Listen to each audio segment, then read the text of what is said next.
احكموا في اي حد.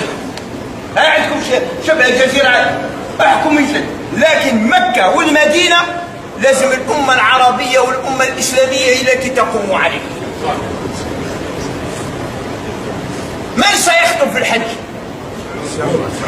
عليه عمره ما يخطب الجزائري، لا ما يخطب تونسي، لا ما يخطب مغربي، لا ما يخطب مصري، دائما يخطب سعودي. تحكم هذه سرقه وسطوه على الحرم المكي والحرم المدني لفرض ما تريدون انتم.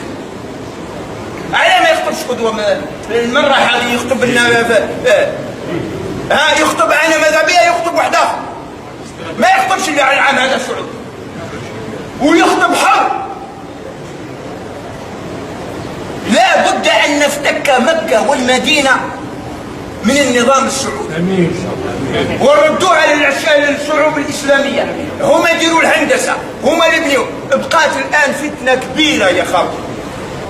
زيد حاجه ثانيه، غلقوا مكه البيت الحرام، غلقوها وسدوها.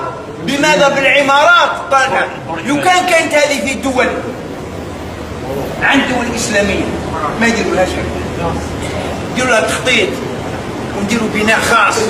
الجزائر عندها مهندسين، وتونس عندها مهندسين، والمغرب عندها مهندسين، وموريتانيا ومصر. قال هاو الحرم المكي والمدني، والسعوديين معليش جزء منهم معليش يجي نهار يخطبوا معليش صح نهار كامل انتم تخطبوا.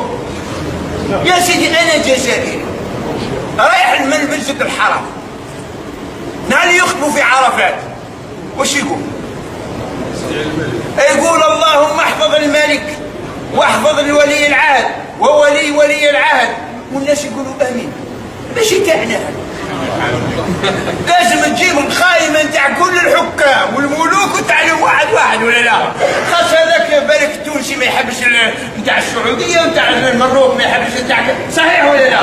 تخطب الناس. وشكون قال باللي هذاك ولي الامر تاعك ماشي تاعي؟ انا هنا بالحج، حج تاع السعوديه ولا حج تاع الامه العربيه والامه الاسلاميه؟